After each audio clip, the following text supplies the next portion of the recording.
Let's shift briefly to the issue of New Labour. This week we saw the passing of Philip Gould, who was an architect, a pollster, and sort of a conscience for New Labour. Richard, I would just like to raise the issue with you. In your opinion, what was the most single important contribution Philip Gould made to the Labour Party?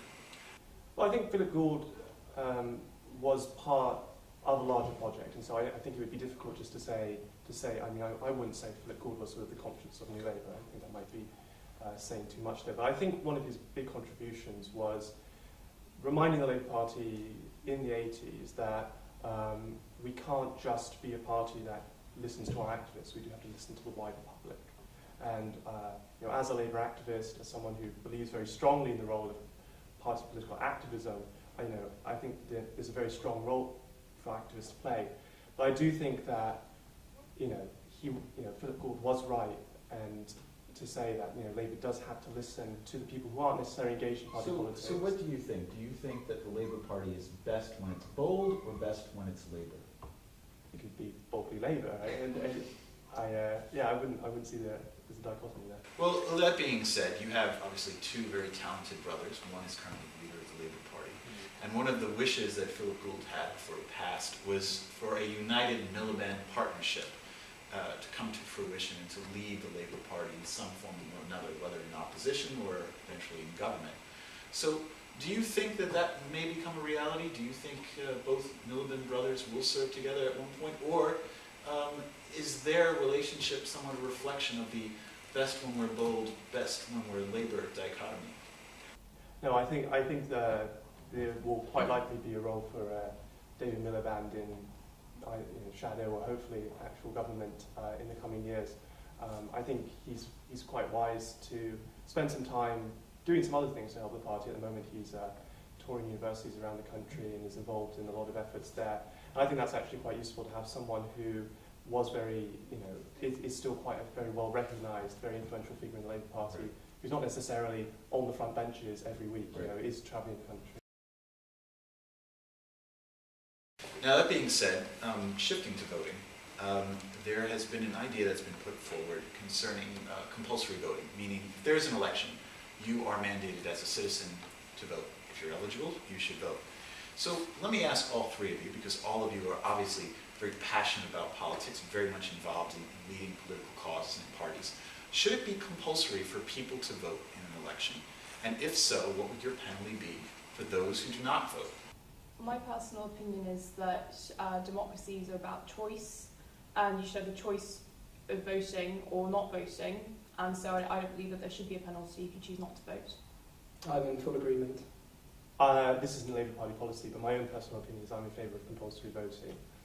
Really? Yeah. So do you think that we should have some sort of compulsory policy in the same way Australia and Singapore have? And do you think this is sort of a good model where you're actually compelling people to vote or mandating them to vote? Yeah, I mean, I think the way it works in Australia is pretty good actually, because if you do choose you don't want to actually vote for any of the candidates, you do have that option. You can either spoil the paper or indicate none of the above, and I think that's one way to get around the problem that you've raised. I think it's important. I think compulsory voting is important because it changes the conversation throughout the campaign. So whenever if I'm going out campaigning for the Labour Party, a lot of the time my conversation is trying to convince people to go vote rather than to engage on the issue. But that being said, don't you think it's a violation of one's freedom of speech and one's privacy to choose not to vote?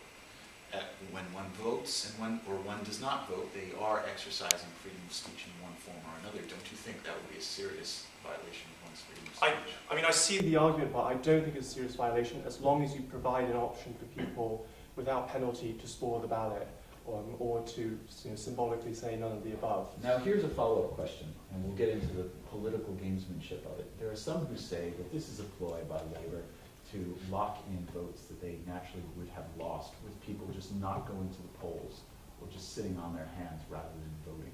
What do you say to that? Well, it's not Labour Party policy to support compulsory voting, so I'm just speaking from my own position. I think the issue that's coming up at the moment, though, is that the changes that the government's trying to implement in terms of voter registration So at the moment, it is required for everyone to register to vote. And what the government wants to do is to change that, and also to change when people are registered to vote. So for example, at Cambridge, our colleges register us to vote at the moment. With some of the proposals that are coming out and being discussed at the moment, that would stop. I think that would be quite damaging. Well, James, you're the campaigns officer for CUCA.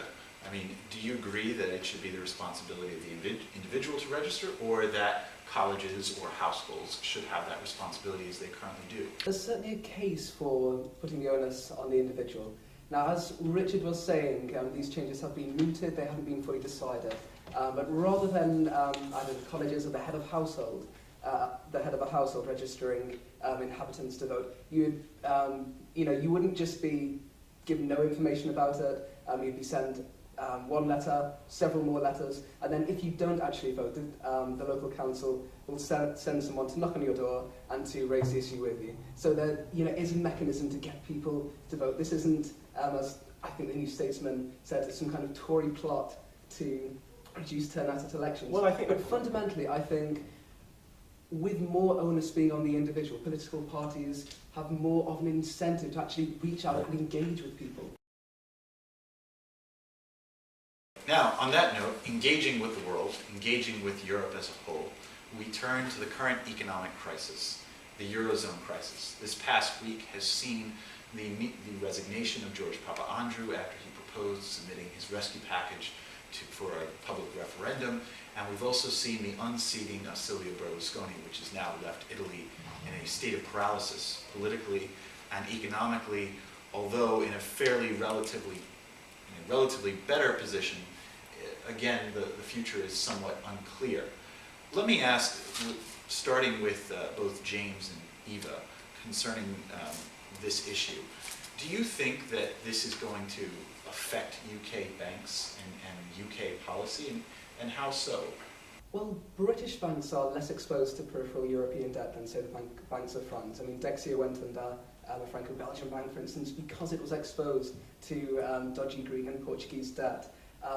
Many banks have been writing down their exposure to Greek, Ireland, Irish, Portuguese and Italian debt. I mean, Commerzbank, the German bank, cut their bond holdings by 22% within the last week, and German banks are cutting back. We weren't really exposed in the first place. Yeah. So although we would take a hit, it would be as dramatic as that being the said, case in France. The United Kingdom has devoted around 30 billion to 40 billion as part of this rescue package to a monetary zone that is not a member of.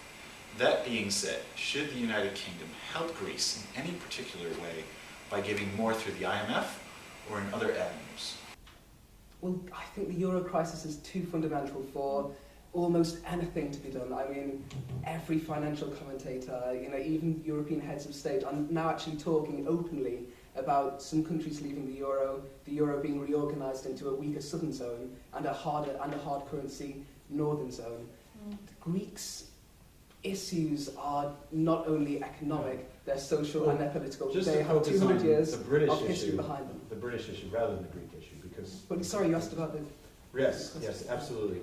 Addressing the banks, addressing a currency, addressing the future of the Eurozone. That being said, are banks within the United Kingdom still strong and steady enough to weather the storm? There are a lot of Britons who have homes in Cyprus. There are a lot of Britons who have homes in Greek islands. There obviously are economic connections. Is the British banking system up to the test of what's coming through the Eurozone? I think that remains to be seen. I certainly agree with the statement that we are very actually quite linked with what's going on in the Eurozone, and obviously not being a member of it does shield us from some of it, but ultimately, as you say, we do have the trade connections. We do, we do have a lot of economic stake in what's going on in Europe, and so I do think that Britain should play a proactive role, in this crisis. Now, we come to that part of the show where we're going to go through a series of political questions, fast and free. We call it the lightning round. So since all of you are wise and wily politicos, as we've seen, who are passionate about the issues, we're going to start with rapid-fire questions. Preferably in no more than 5 words. And we will start with James Wakely, since you've demonstrated such verve. Ready, set, go. Mr. Wakely, can you please name 3 things which David Cameron has delivered during his time in office? Go. Fiscal stability, national pride, success. Okay. For Labour, why is Ed Miliband so lackluster when the coalition has so many problems at home and abroad? Oh, I would challenge the premise of the question. I fundamentally don't think he's been lackluster, actually. I think if you've seen some of the stands that he's taken, for example, during the News of the World scandal, I think he really put the pressure on the government there with the Defence Secretary debacle. I really think... No more than 5 words. Okay, you got it? Now, Eva, Lib Dems, why is Nick Clegg so out of touch with the electorate who want a referendum of Europe, want to reform the Human Rights Act, and want cuts in welfare handouts? Well, where's your evidence to suggest that they I'm want all asking those the things? question. You can answer however you like. Well, my answer is without evidence that the electorate want those things. I don't think it's fair to assume that Nick Clegg doesn't want a referendum. All right. Well, going back to Conservatives, should Theresa May resign over the border check scandal? Not at all. A full investigation needs to be carried out. But she is ultimately responsible. As a minister, she is, but whether she can... But I think Labour set a precedent for ministers not resigning and staying on to fix the problem. Now, as a repost, for Labour, given the polls, given the standing, why is the party currently doing so poorly in opinion polls, given all the troubles the Conservatives and Liberals have had? We're leading the opinion polls. We're in the 40s, the Tories are in the 30s, and Lib Dems are in the single digits. So that's not Depends which poll you're not a reason looking at. Well, maybe, but I think if you look at the averages, it shows that, and I don't think it's a reason to be complacent, but I think it is showing that people are unhappy with what's going on. Mr. Wakely, Conservatives, why is David Cameron so out of touch with the vast swathe of his party over Europe? Why can't there be a referendum? I think he was wrong. I think he should be in touch with the party and the people. And last but not least, Eva, you get the final word. Why should Britain fork out billions to prop up the euro when the United Kingdom is not a part of the euro?